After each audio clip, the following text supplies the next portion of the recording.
Marty Rathbun spent 27 years in the Church of Scientology. He says he personally saw its leader, David Miscavige, strike subordinates on numerous occasions, including senior colleague Tom de Vocht. Miscavige walks in and goes, asks Tom some question, and there's the slightest lag in his response. Miscavige just takes off across the room in front of 80 people and delivered just a beating to the guy. I mean, beat him up bad.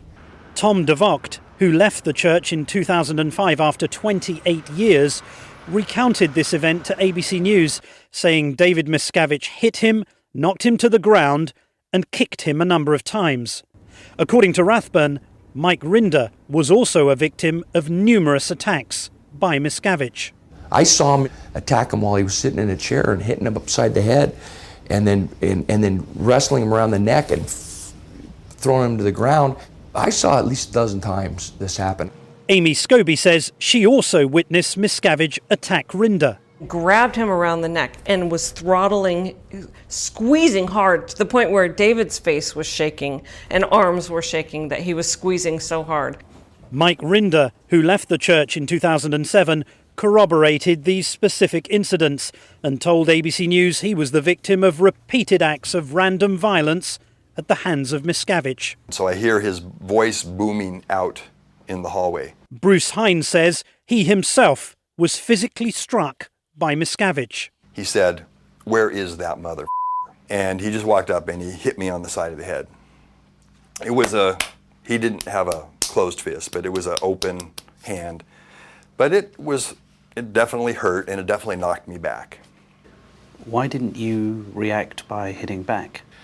That would mean I had just forfeited my hope for eternity. Your hope for eternity? Yeah, because it's drilled in over and over and over again that Scientology has the only route to freedom. So he has the power over eternity? Yes. The church provided ABC with more than a dozen affidavits from current Scientologists, including some of the supposed victims, saying allegations that Miscavige struck subordinates are false and ridiculous.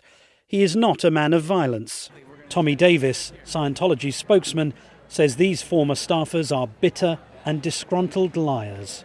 Do you not accept that these individuals that have come out in public are making serious allegations about the leader's randomized acts of violence in different settings, in different places to different individuals? These are the details of these attacks are worrying, because it's not three people in one room describing one event. These are randomized acts of violence. Well, they're made to seem that way. They're not independent. Tom de Vocht has described being personally hit.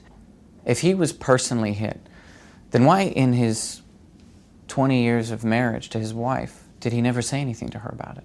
Why did Mike Rinder, who was married for 35 years, why has his wife made it very clear that never did he come home with any bruises, any marks, nor did he ever mention ever being attacked by Mr. Miscavige, struck or hit by him? In fact, Mike Rinder to the BBC stated repeatedly allegations of his having been physically attacked by Mr. Miscavige are rubbish, rubbish, rubbish, rubbish. That's absolute rubbish.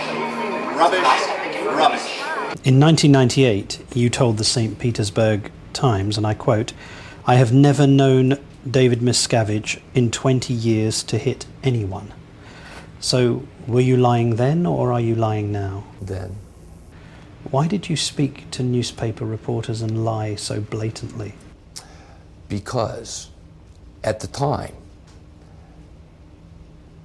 I perceived that this guy was of the importance that we had to do that.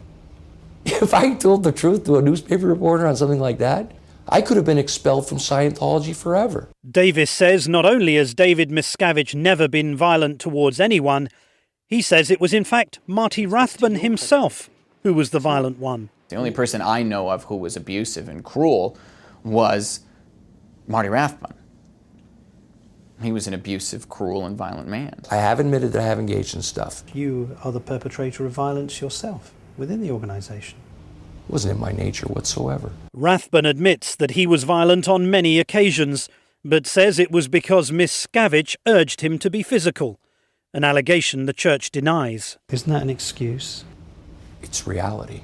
Isn't it easier to blame Mr. Miscavige than take personal responsibility? Easier?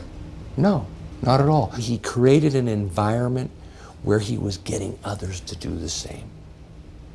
And I broke down and I punched Mike Rinder pretty hard a couple of times. A man you'd known for decades. A man I'd known for decades. And that's precisely the thing. It made me feel terrible. It made me sick to my stomach. In affidavits provided by the church, numerous current staff members describe seeing Rathbun attack Rinder and others and call Rathbun psychotic and a bully.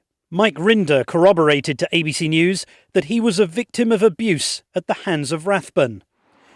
But violence, according to Bruce Hines, wasn't the only tool used to discipline staff. I was assigned to the Rehabilitation Project Force, it's called, or generally known as the RPF. The RPF is a disciplinary program for Sea Org members, which Hines says includes manual labour and intensive counselling. The question they ask, was there an evil purpose or destructive intention that prompted you to commit that overt? After many hours of this, you start to come up with things like, I guess I must really want to destroy mankind. Whew. Think about it. 6 years of that was a lot. It is a program that members of the church's religious order do voluntarily and are given the opportunity to do if they're found to have failed in their duties. Bruce Hines says that when he was in the RPF, there were periods of time when he could not see his son. In this case, where the RPF was also where the school was, and I would get to see him sort of run by in the distance sometimes, and we would kind of wave to each other. But I'm not allowed to actually talk to him. I asked Tommy Davis what the church's current policy is on the RPF and the family. If somebody is married and they're sent to the RPF, are there controls placed on how much they can see their family? There's specific policies which apply to the Rehabilitation Project Force, which govern how the person doing the program,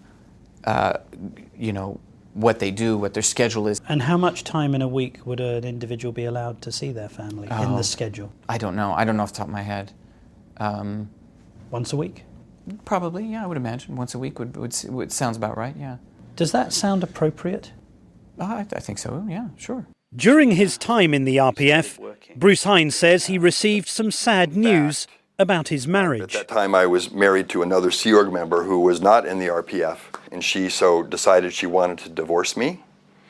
This was very, very common. Someone in the RPF, their spouse would divorce them because they would receive pressure to do it. The church says it does not pressure couples to divorce.